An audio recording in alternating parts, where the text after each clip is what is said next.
ৰাইজৰ বাবে সুখবৰ।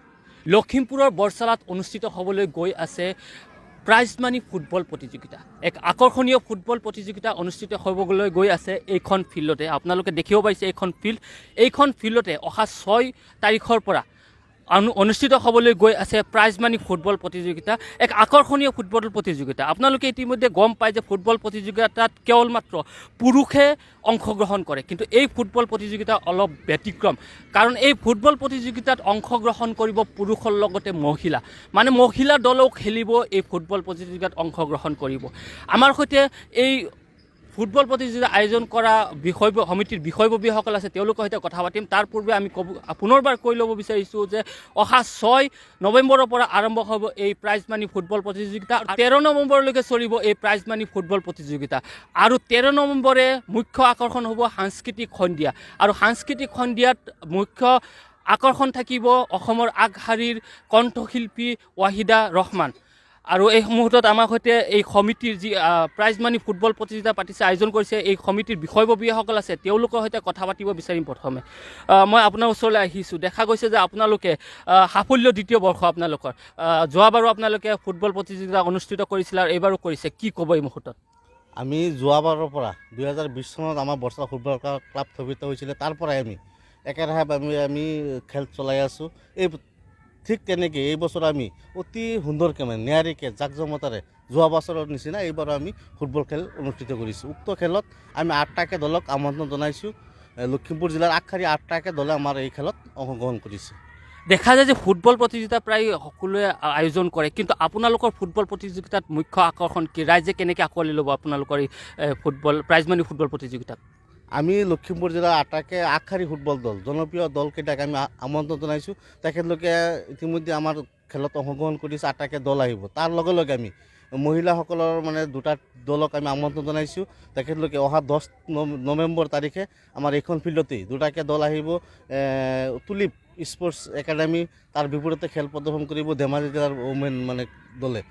2টাকৈ দল ইয়াত উপস্থিত হ'ব। হয়, নিশ্চিতভাৱে এয়া আছিল সঁচাকৈয়ে ক্ৰীড়াপ্ৰেমী ৰাইজৰ কাৰণে এক সুখবৰ। কাৰণ আপোনালোকে ইতিমধ্যে ফুটবল প্ৰতিযোগিতা যদি চাইছে, পুৰুষে খেলা বুলি মই প্ৰথমে কৈছোঁ, পুৰুষে খেলা চাইছে, কিন্তু এইবাৰ এইখন ফিল্ডতে আপোনালোকে চাবলৈ পাব মহিলাই ফুটবল প্ৰতিযোগিতাত অংশগ্ৰহণ কৰিব, আৰু মহিলা 2টাকৈ দলৰ বিপৰীতে খেল অনুষ্ঠিত হ'ব এইখন ফিল্ডতে। আমাৰ সৈতে আৰু বিষয়ববী আছে, আমি তেওঁলোকৰ সৈতে কথা পাতিবলৈ চেষ্টা কৰিম। দেখা গৈছে যে আপোনালোকে মোক প্ৰথমে ক'লোঁ যোৱা বছৰো অনুষ্ঠিত কৰিছে, এইবাৰো অনুষ্ঠিত কৰিছে। আপোনালোকৰ যোৱা বছৰতকৈ এই বছৰ কিবা ব্যতিক্ৰম আছে নেকি? হয়, এইবাৰ যোৱা বছৰতকৈ এইবাৰ যথেষ্টখিনি বৰছলা ফুটবল ক্লাবৰ বিষয়ববীয়াসকলে নতুন চিন্তাধাৰাৰে যথেষ্টখিনি যোৱাবাৰতকৈ নিয়ম সাল সলনি কৰি যথেষ্টখিনি উন্নত ধৰণৰ চিন্তাধাৰাৰে এইবাৰ খেলটো অনুষ্ঠিত হ'ব। আৰু লগতে যোৱাবাৰৰ যিটো আমাৰ খেলৰ সাংস্কৃতিক অনুষ্ঠান হৈছিলে, এইবাৰো ঠিক তেনেদৰেই অসমৰ চিনাকি এটা নাম ৱাহিদা ৰহমান, তেখেত আমাৰ সাংস্কৃতিক অনুষ্ঠানত উপস্থিত থাকিব। আৰু বিভিন্ন অসমৰ চিনাকি শিল্পী সকল আমাৰ এই সাংস্কৃতিক অনুষ্ঠানত উপস্থিত থাকিব। আৰু এইবাৰ আমাৰ যথেষ্ট আগশাৰী লখিমপুৰ ডিষ্ট্ৰিক্টৰ আগশাৰী খেলুৱৈসকল আমাৰ এই খেলত অংশগ্ৰহণ কৰিব। আমি এটা কথা ক'ব লাগিব, এইবাৰ যথেষ্টখিনি ৰাইজৰ সঁহাৰি আমি পাইছোঁ, সহযোগ পাইছোঁ, আৰু যাতে সকলো ৰাইজে আমাৰ এই খেলখন উপভোগ কৰে। হয়, নিশ্চিতভাৱে এটা কথা উল্লেখ কৰিব লাগিব যে লখিমপুৰৰ কিন্তু খেলুৱৈসকল, লখিমপুৰৰ যিকেইটা দল আছে আন্তঃজিলা ফুটবল প্ৰতিযোগিতা বুলি উল্লেখ কৰিব লাগিব। কাৰণ লখিমপুৰৰ আগশাৰী 8টাকৈ দলে অংশগ্ৰহণ কৰিব এইখন ফিল্ডত। অহা 6 নৱেম্বৰৰ পৰা আৰম্ভ কৰি 13 নৱেম্বৰলৈকে ধাৰাবাহিকভাৱে এইখন ফিল্ডতে অনুষ্ঠিত হ'ব প্ৰাইজ মানি ফুটবল প্ৰতিযোগিতা। আৰু বিশেষকৈ আৰু এটা কথা ক'ব লাগিব যে অকল প্ৰাইজ মানি ফুটবল প্ৰতিযোগিতাই নহয়, 13 নৱেম্বৰৰ নিশা ইয়াত অনুষ্ঠিত হ'ব সাংস্কৃতিক সন্ধিয়া, আৰু সাংস্কৃতিক সন্ধিয়াত মুখ্য আকৰ্ষণ হিচাপে থাকিব অসমৰ আগশাৰীৰ কণ্ঠশিল্পী ৱাহিদা ৰহমান। আৰু এই মুহূৰ্তত মই আকৌ কথা পাতিবলৈ চেষ্টা কৰিম সমিতিৰ এজন বিষয়ববীয়াৰ সৈতে। মই আপোনাৰ ওচৰলৈ পুনৰবাৰ আহিছোঁ। আপোনালোকে ৱাহিদা ৰহমানক আমন্ত্ৰণ কৰিব বুলি এই মুহূৰ্তত আমাক উল্লেখ কৰিছে, কি ক'ব? কেনেকুৱা পাৰফৰ্মেঞ্চ পাব বুলি, ৰাইজৰ কেনেকুৱা সঁহাৰি পাব বুলি আপোনালোক আশাবাদী? ইতিমধ্যে আমি ছ'চিয়েল মিডিয়াত গম পাইছোঁ, দেখিছোঁ, অতি সুন্দৰকৈ গীত পৰিৱেশন কৰি আছে। এটা চিনাকি মুখ বুলি ক'ব লাগিব, জনপ্ৰিয় কণ্ঠশিল্পী ৱাহিদা ৰহমান।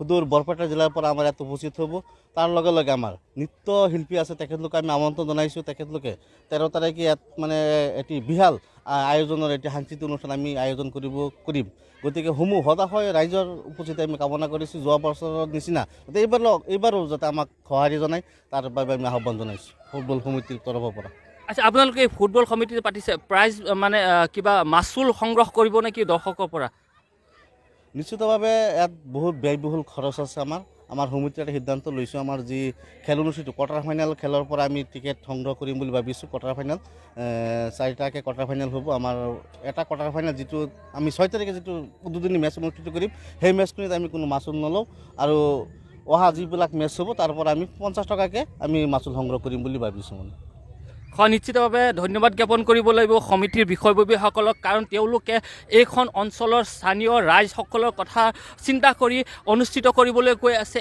এক আকৰ্ষণীয় ফুটবল প্ৰতিযোগিতা প্ৰাইজ মানি ফুটবল প্ৰতিযোগিতা অহা 6 নৱেম্বৰৰ পৰা আৰম্ভ কৰি 13 নৱেম্বৰলৈকে ধাৰাবাহিকভাৱে এইখন ফিল্ডতে অনুষ্ঠিত হ'ব সেই প্ৰাইজ মানি ফুটবল প্ৰতিযোগিতা মই ফিল্ডটো এবাৰ দেখুৱাই ল'ব বিচাৰিছোঁ কেনেকুৱা চাওক এতিয়াৰ পৰা তেওঁলোকে প্ৰিপেৰেশ্যন অলৰেডি কৰি ৰাখিছে আৰু এটা কথা উল্লেখ কৰিব লাগিব যে এই প্ৰাইজ মানি ফুটবল প্ৰতিযোগিতা যদি আপুনি উপভোগ কৰিব বিচাৰে তেন্তে আপুনি এটা মাচুল আদায় দিব লাগিব কাৰণ যিহেতু বহুত বেছি ব্যয়বহুল এই প্ৰাইজ মানি ফুটবল প্ৰতিযোগিতা গতিকে তেওঁলোকক এটা মাচুল আদায় দিব লাগিব 50 টকা আৰু 100 টকা মাচুল থাকিব এই প্ৰাইজ মানি ফুটবল প্ৰতিযোগিতাত গতিকে আপোনালোক আহক অহা 6 নৱেম্বৰৰ পৰা আৰম্ভ কৰি 13 নৱেম্বৰলৈকে ধাৰাবাহিকভাৱে এই প্ৰাইজ মানি ফুটবল প্ৰতিযোগিতা চলিব আমি আপোনালোকক জনতাৰ কণ্ঠ অসমৰ ফালৰ পৰা আপোনালোক সকলোকে আহ্বান জনাইছোঁ আপোনালোকে আহক অংশগ্ৰহণ কৰক চাওক উপভোগ কৰক এই প্ৰাইজ মানি ফুটবল প্ৰতিযোগিতাৰ লগতে সাংস্কৃতিক সন্ধিয়াৰ মুখ্য আকৰ্ষণ ৱাহিদা ৰহমানৰ সংগীতো আপোনালোকে উপভোগ কৰিব বুলি আমি আশাবাদী